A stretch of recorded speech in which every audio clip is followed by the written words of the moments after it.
আজকের রেসিপি সর্ষে চিংড়ি। প্রথমে কিছু কাজু বাদাম ও সর্ষে নিয়ে একেবারে শিলনোড়ায় বেটে নিলাম। রান্না করার জন্য প্রথমে এই চিংড়ি মাছগুলোকে ভালো করে ধুয়ে পরিষ্কার করে নেব। একটি বাটিতে কাজু বাদাম বাটা, সর্ষে বাটা, সঙ্গে নুন, হলুদ, কাঁচা লঙ্কা, গুঁড়ো লঙ্কা দিয়ে আমরা চিংড়ি মাছগুলোকে ভালো করে মাখিয়ে নেব।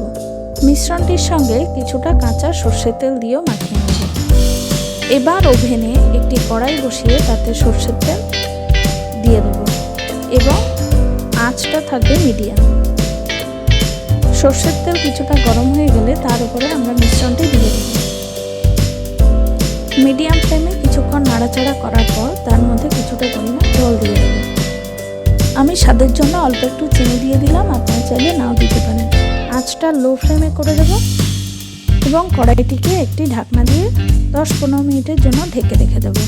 15 মিনিট পর আমি ঢাকনাটি সরিয়ে নেব। আমি অল্প পরিমাণে একটু সর্ষের তেল দিয়ে দিলাম, আপনারা চাইলে সেটুকু নাও দিতে পারেন। সর্ষের তেল তরকারিটির সঙ্গে ভালো করে মিশিয়ে নিলাম। তৈরি হয়ে গেল মজাদার সর্ষে চিংড়ি। পাত্রে আমি ঢেলে নিলাম। এবার পরিবেশনের জন্য প্রস্তুত। ভিডিওটি যদি ভালো লাগে তাহলে লাইক, শেয়ার এবং কমেন্ট করবেন এবং সাবস্ক্রাইব করে দেবেন। ধন্যবাদ।